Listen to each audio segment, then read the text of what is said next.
क्या आप जानते हैं कि भगवान शिव किन लोगों की पूजा को स्वीकार नहीं करते? कोई ऐसा रहस्य जिसे सुनकर आपकी सांसें थम सकती हैं। पर्वतों की चोटी पर बैठे महादेव ने आज ही पार्वती को बताया वो बात जो शायद आपके दिल की गहराई में छिपे सवाल का जवाब है। उस दिन कैलाश की हवा में एक अजीब सी शांति थी। बर्फ के कण हवा में नाच रहे थे और शिवजी की जटाओं से गूंजरती हुई गंगा की धारा मानो कोई गीत गा रही थी। पार्वती मां ने शिव की तरफ देखा जो ध्यान में बैठे थे, पर उनकी आंखों में एक प्रश्न था, वही प्रश्न जो हर युग में इंसान के मन को कचोटता आया है। वे बोलीं, स्वामी, आप तो सब जानते हैं, पर क्या कभी सोचा है कि जो लोग आपको फूल फल धूप देते हैं उनमें से कुछ की पूजा आप क्यों नहीं स्वीकार करते? शिवजी ने धीरे से आंखें खोलीं। उनकी मुस्कान में एक रहस्य था, जैसे कोई पुरानी कहानी याद आ रही हो। वे बोले, पार्वती, तुमने सही सवाल पूछा, सुनो तो। और फिर उन्होंने एक कहानी शुरू की जिसमें छिपा था वो सत्य जो हर मनुष्य को जानना चाहिए। एक समय की बात है, एक राज्य में एक राजा रहता था। वह बहुत धनवान था, पर उसके मन में अहंकार का पहाड़ था। उसने शिवजी का एक विशाल मंदिर बनवाया जिसमें सोने के कलश, हीरे जवाहरातों से जड़े शिवलिंग थे। हर सोमवार को वह हजारों घड़े दूध से अभिषेक करवाता, महादेव को खुश करने के लिए बलि तक देता।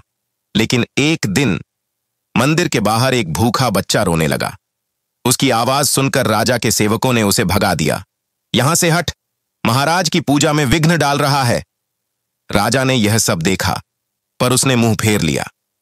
उसी रात शिवजी राजा के सपने में आए। उनके चेहरे पर क्रोध था। तुम्हारा अहंकार तुम्हारी पूजा को व्यर्थ कर देता है, वे गरजे।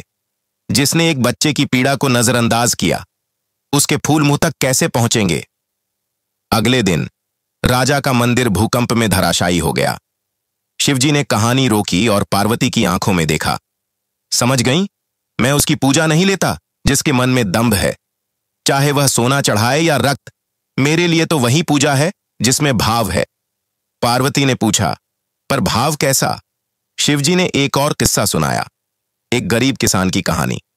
वह रोज सुबह नदी से चंदन का एक टुकड़ा ढूंढकर लाता, उसे घिसता और शिवलिंग पर लगाता। एक दिन बाढ़ आई, नदी उफन रही थी। सब डर गए, पर वह किसान पानी में कूद गया। लोग चिल्लाए, पागल है, मर जाएगा। पर वह डूबते डूबते चंदन ढूंढकर लाया। शिवजी उस रात उसकी झोपड़ी में प्रकट हुए।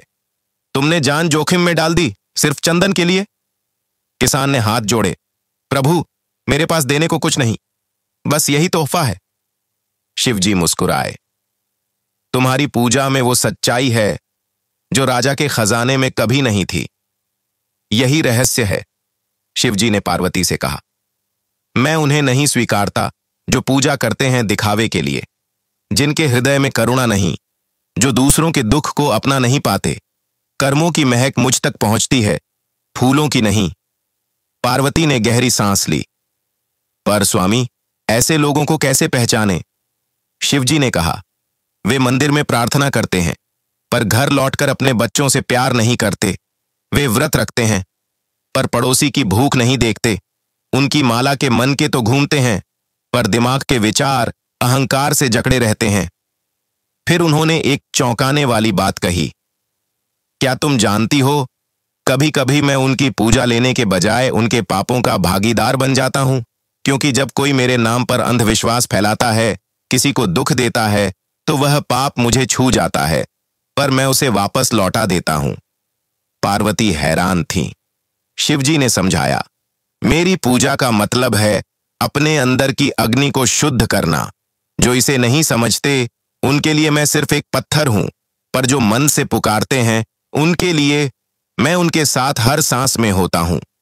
तो अगली बार जब कोई मंदिर जाए, शिवजी ने आखिरी बात कही, तो याद रखे, मैं वहां नहीं हूं जहां घंटियां बजती हैं। मैं उस आंसू में हूं जो किसी की पीड़ा मिटाने में गिरता है। मैं उस हाथ में हूं जो बांटता है। और जो यह समझ गया उसकी पूजा कभी नष्ट नहीं होती। क्या आपने कभी महसूस किया है कि आपकी प्रार्थनाएं खाली दीवारों से टकराकर लौट आती हैं? शायद यही वजह है। पर डरिए नहीं, क्योंकि शिवजी ने आज जो रहस्य बताया वह निराशा नहीं, एक नई शुरुआत है। अगले अध्याय में जानेंगे कैसे बदल सकते हैं आपकी पूजा का असली मतलब? जब तक, याद रखिए, भगवान आपके इरादों को देखते हैं, हाथों को नहीं।